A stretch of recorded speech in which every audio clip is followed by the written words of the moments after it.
So, we are starting here the force and motion MCQs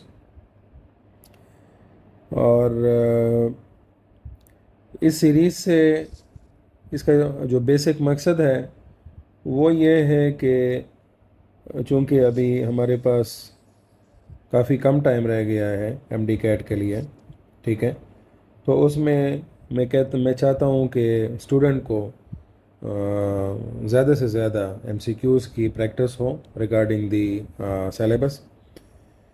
सो हम ये पहला lecture start कर रहे हैं उसके साथ एमसीक्यूज़ के साथ, और इसमें हमने फोर्स एंड मोशन जो कि एमडी कैट का सिलेबस है उसके मुताबिक यहाँ से क्वेश्चन स्टार्ट किए हुए हैं। सो पहला जो आपके पास यहाँ पर एमसीक्यू बनता है that is instantaneous velocity is, ठीक है। इंस्टेंटेनियस वेलोसिटी आपको पता है कि ये शॉर्टर पीरियड के लिए जो आप डिस्प्लेसमेंट डिवाइडेड बाय टाइम की बात करते हैं, ठीक है, जिसको हम इस तरह से लिखते हैं limiting value of delta T approaches zero. तो ये जो चीज़ हमारे पास बनती है इसको हम वी इंस्टेंटेनियस से लिखते हैं। तो ये जो फिगर है delta D by delta T, ये इंस्टेंटेनियस वेलोसिटी आपके पास ऑप्शंस जो अवेलेबल हैं वो ये कह रहे हैं कि पॉजिटिव है, हमेशा पॉजिटिव रहेगी, not enough info, positive and negative both होगी, ऑलवेज नेगेटिव होगी। तो चूँकि यहाँ पर यह चीज़ क्लियर होनी चाहिए है कि वेलोसिटी जो है वो एक वेक्टर क्वांटिटी है, ठीक है। और वेक्टर के बारे में हमने ये देखा था कि चूँकि अब हम इसके उसमें मैग्नीट्यूड की बात कर रहे हैं कि ज़ाहिर है ये कोई बॉडी ट्रैवल कर रही है, तो अगर ट्रैवल करने के केस में जो पॉजिटिव या नेगेटिव नेचर है वो किस चीज़ को शो करती है। इसका मतलब ये है कि अगर ये इस डायरेक्शन में जा रही है और यही इसका रेफरेंस इनिशियल डायरेक्शन है जिसको हमने कंसिडर किया हुआ है, लेट्स से पॉजिटिव, तो अगर यहाँ से ये टर्न लेकर इस डायरेक्शन में आना शुरू करती है, ठीक है, ये body, so this will be taken as negative velocity. तो ये आपके पास पॉजिटिव वेलोसिटी हो जाएगी, ये नेगेटिव हो जाएगी। ना तो ये नेगेटिव रह सकती है हमेशा, ठीक है, और ना ये पॉजिटिव रह सकती है। तो ये या तो पॉजिटिव रहेगी या नेगेटिव रहेगी डिपेंडिंग अपॉन द जर्नी, कि उसका जो रेफरेंस फर्स्ट केस क्या था डायरेक्शन, और फिर उसके बाद उसने कौन सी डायरेक्शन अपनाई है। तो मिसाल के तौर पर मैं अगर इसकी ये वाली डायरेक्शन जिसको मैंने पॉजिटिव लिया हुआ है, ये इसकी फर्स्ट रेफरेंस है जो कि राइट वर्ड मूव कर रही है, और जब ये लेफ़्ट की तरफ मूव करना शुरू कर देती है सो इसकी इंस्टेंटेनियस वेलोसिटी नेगेटिव हो जाएगी। तो पॉजिटिव भी हमारे पास हो सकती है, नेगेटिव भी हो सकती है, और इस तरह से आपके पास ऑप्शन नंबर सी जो है वो करेक्ट ऑप्शन होगा।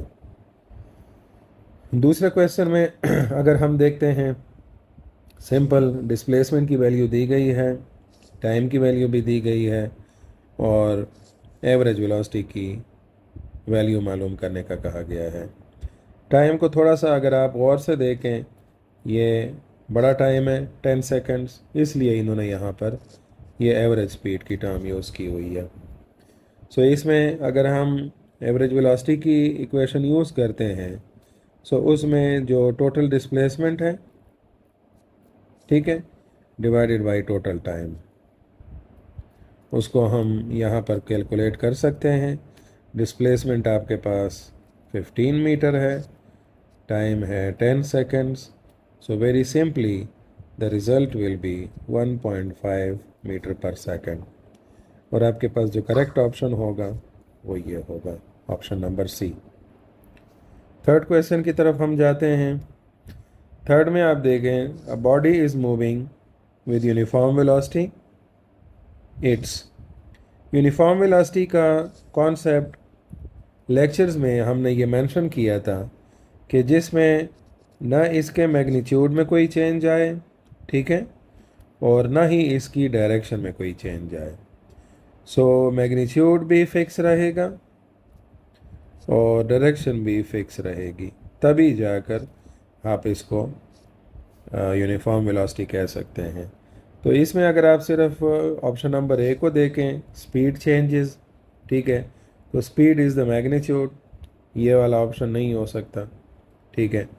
दूसरा है एक्सेलरेशन चेंजेस, चूँकि यूनिफॉर्म वेलोसिटी है तो यहाँ पर तो एक्सेलरेशन ज़ीरो होगा, ये भी पॉसिबल आंसर नहीं हो सकता।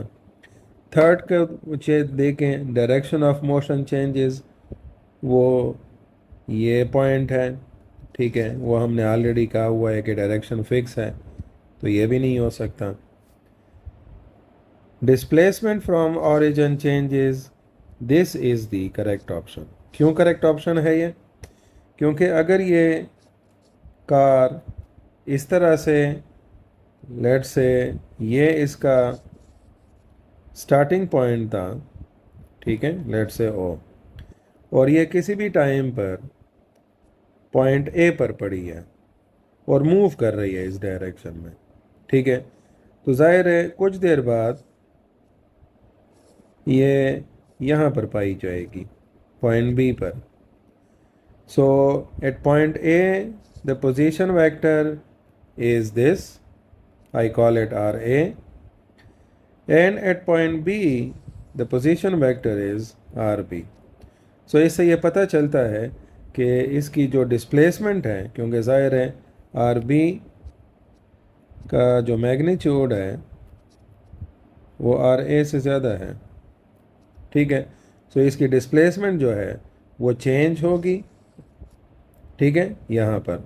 और ज़ाहिर है हमारी इस केस में, चूँकि मैंने ये जो एग्जांपल दी हुई है इसमें ये इंक्रीज़ कर रही है, लेकिन चेंज वाला ऑप्शन जो है आपके पास एप्लीकेबल होगा, and the option number D will be the correct option.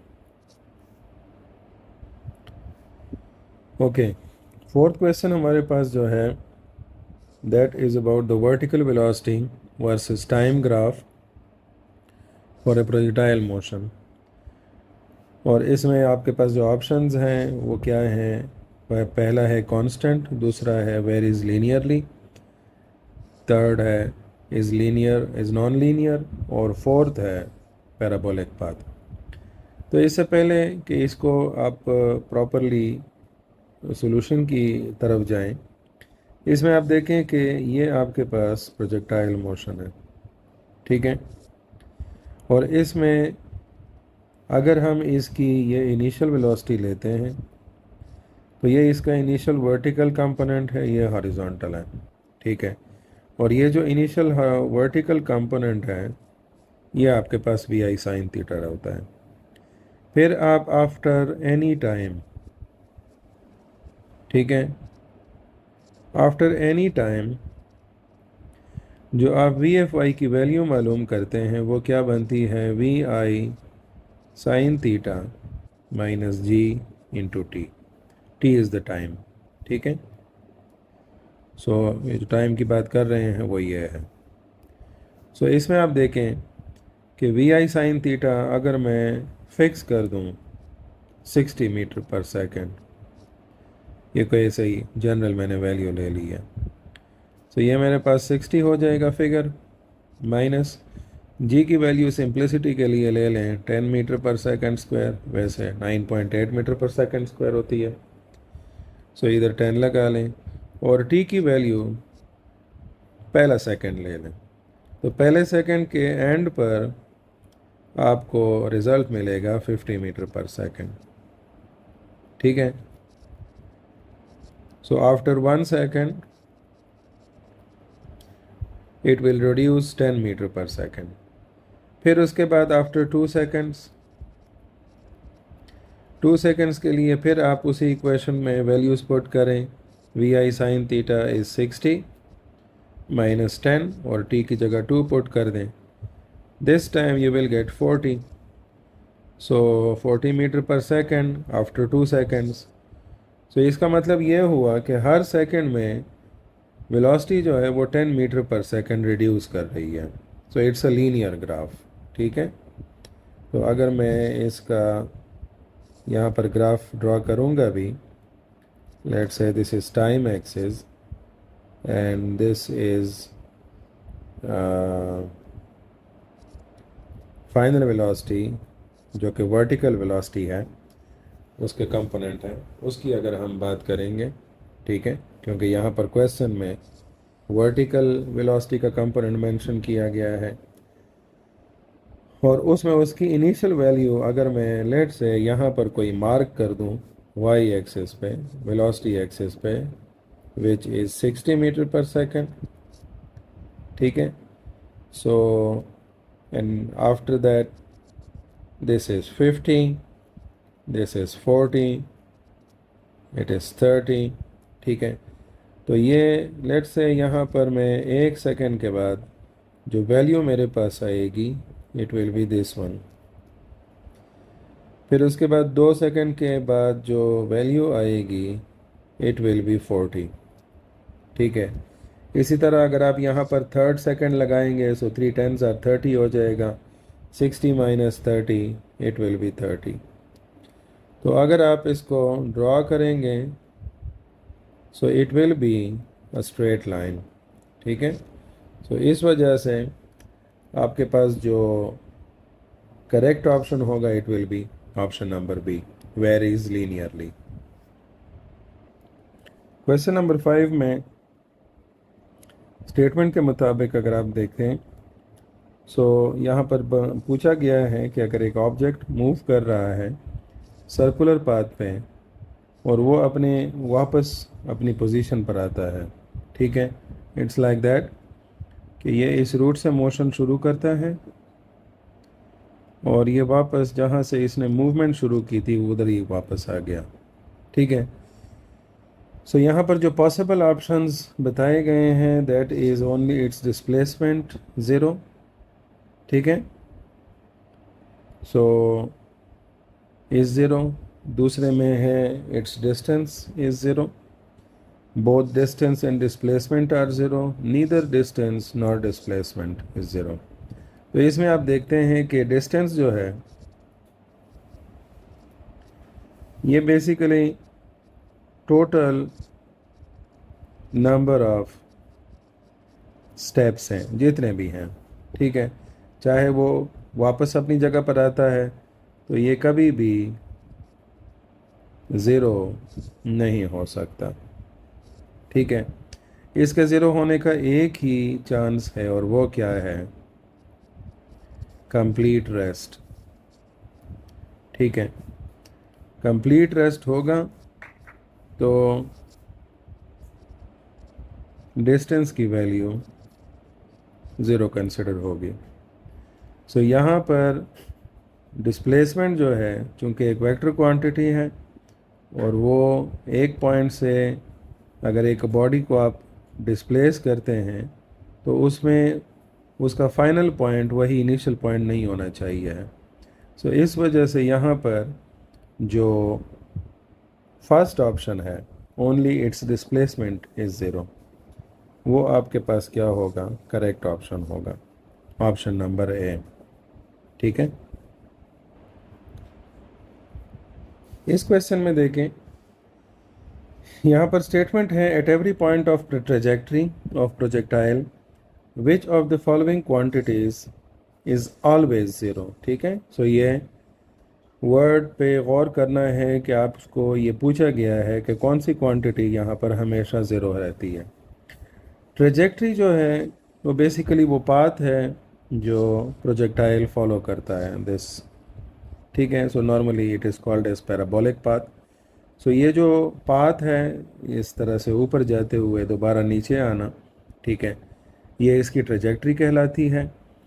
सो यहाँ हम एक कंसिड्रेशन लेते हैं और वो क्या है कि air friction is ignored zero. So air friction की वजह से Vx भी इफ़ेक्ट हो सकता है और Vy भी इफ़ेक्ट हो सकता है, ठीक है। लेकिन Vy एक और भी क्वांटिटी की वजह से इफ़ेक्ट होता है, ग्रेविटेशनल फोर्स। लेकिन वी एक्स के लिए सिर्फ और सिर्फ एयर फ्रिक्शन रिस्पॉन्सिबल है। ठीक है, सो इस वजह से अगर ये हम लिंक यहाँ काट देते हैं, ठीक है, सो वी एक्स आपके पास हो जाता है बिल्कुल फ्री, और वी वाई जो है स्टिल ग्रेविटी की वजह से बाउंड है। सो इस वी एक्स की जो कांस्टेंट होने की वजह से इसके एक्सेलरेशन होगी वो हमारे पास ज़ीरो हो जाएगी, और ए वाई जो है वो हमारे पास हमेशा माइनस जी के बराबर होगी। So this is the reason that horizontal acceleration आपके पास ज़ीरो होगी। सो आपका जो यहाँ पर करेक्ट ऑप्शन होगा बी, कि horizontal acceleration will be always zero. Okay, so next question 7 जो है उसमें अगर आप स्टेटमेंट पे गौर करें, a motion with uniform negative acceleration, ठीक है, मतलब uniform retardation, can be represented on displacement time graph. Question पे गौर करें, वो डिस्प्लेसमेंट टाइम ग्राफ की बात कर रहे हैं। फर्स्ट ऑप्शन है अ curve line with decreasing gradient, horizontal line, curve line with decreasing, first वाला इंक्रीजिंग ग्रेडियंट था, ये डिक्रीजिंग ग्रेडियंट है, और straight line with a constant gradient. ठीक है, सो इधर अगर आप इसको ड्रॉ कर लें डिस्प्लेसमेंट टाइम ग्राफ को, तो डिटेल से आपको पता चल सकता है कि आपके पास क्या क्या पॉसिबिलिटीज़ आ सकती हैं। So it's a displacement time graph का हमने एक्सिस बना लिए हैं। ठीक है, ये वाला जो आपको लाइन मिलेगी, ये मैं तो दोबारा से रिवाइज कर देता हूँ, ये किस चीज़ के बारे में होगी, दिस इज रेस्ट स्टेट। ठीक है, ये वाला जो आपके पास ग्राफ बनेगा स्ट्रेट लाइन, ठीक है, इस केस में ये क्या चीज़ रिप्रेजेंट कर रहा है, ये रिप्रेजेंट कर रहा है यूनिफॉर्म वेलोसिटी। ठीक है,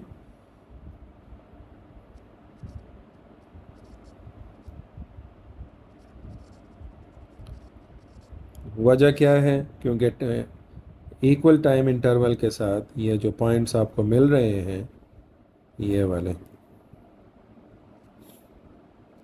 तो ये इनके साथ करस्पॉन्ड कर रहे हैं। द सेम वे इज़, अगर आप ये वाला ग्राफ ड्रॉ करते हैं इस तरह से, एक ये पॉसिबिलिटी है, और इसका एक रेसिप्रोकल है, वो ये पॉसिबिलिटी है। ये वाला इंक्रीजिंग ग्रेडियंट का है, यहाँ पर अगर आप ग्रेडियंट को देखें, यहाँ पर ग्रेडियंट की वैल्यू, फिर यहाँ पर ग्रेडियंट की वैल्यू, ग्रेडियंट या स्लोप यहाँ पर पहले ज़्यादा है, और फिर उसके बाद ग्रेजुअली ये कम होता रहा है।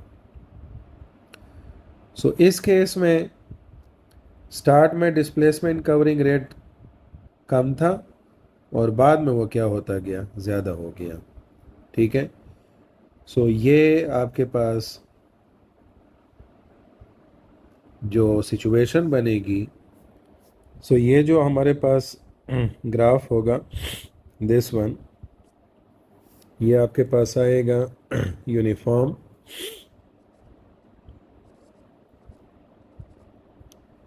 Positive acceleration. ठीक है, और ये वाला जो ग्राफ होगा, जो ग्रेडियंट इसका डिक्रीज होता जा रहा है, दिस वन। ठीक है, दिस वन। सो ये आपको यहाँ पर बताएगा यूनिफॉर्म रिटार्डेशन।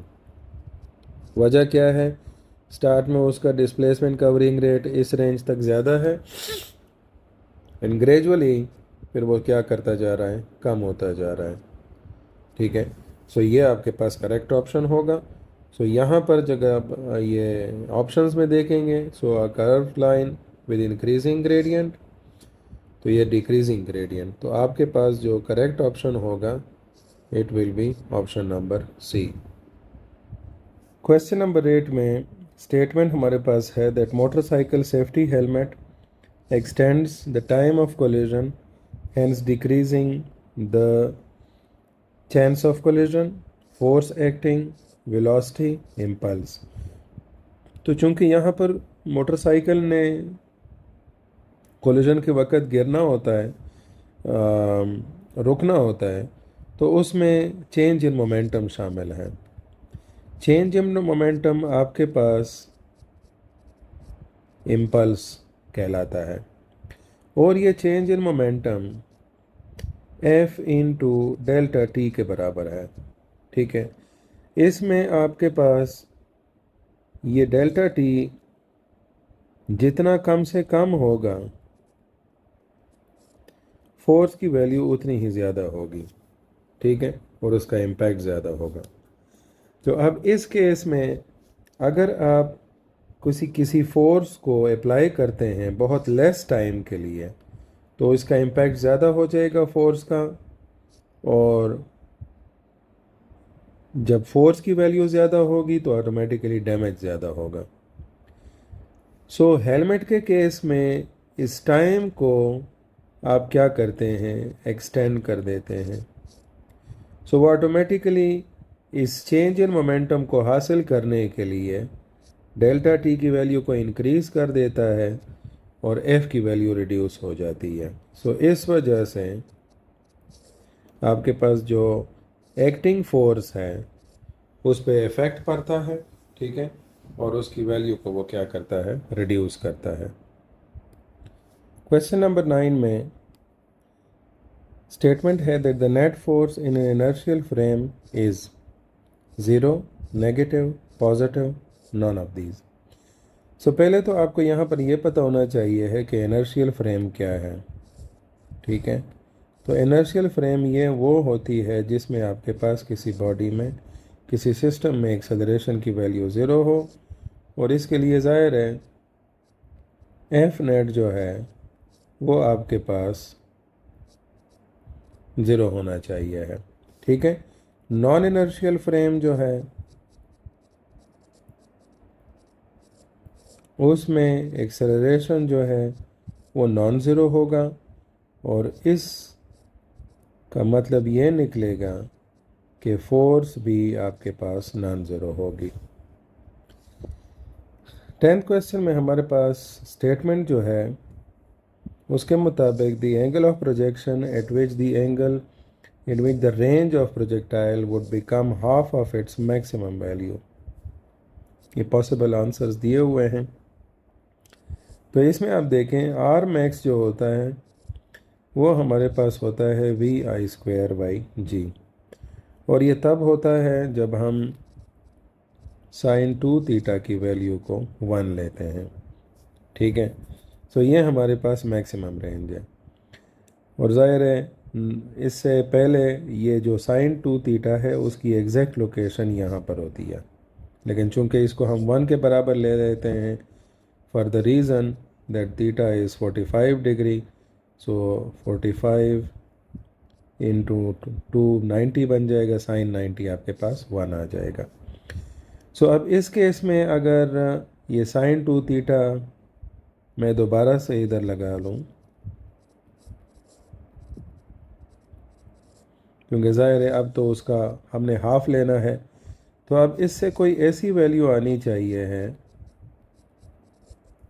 कि ये 1/2 हो, और ज़ाहिर है हमें पता है कि sin 30 की वैल्यू 1/2 के बराबर आती है। सो 30 हमारे पास कैसे बन सकता है 2 थीटा से, 15 × 2। ठीक है, सो इस केस में आपके पास जो करेक्ट ऑप्शन होगा this will be option number C. ये हाफ वैल्यू को 50% करके भी क्वेश्चन किया जा सकता है। ठीक है, तो यहाँ पर ये हमारे पास 10 क्वेश्चंस हो गए हैं। ये फर्स्ट पार्ट पे मैं 10 क्वेश्चंस अटैम्प्ट कर रहा हूँ। नेक्स्ट पार्ट में हम कोशिश करेंगे कि काफ़ी ज़्यादा क्वेश्चंस इसी चैप्टर के हों, ताकि आपका एक माइंड सेट बन जाए मुख्तलिफ MCQs के बारे में। Thank you.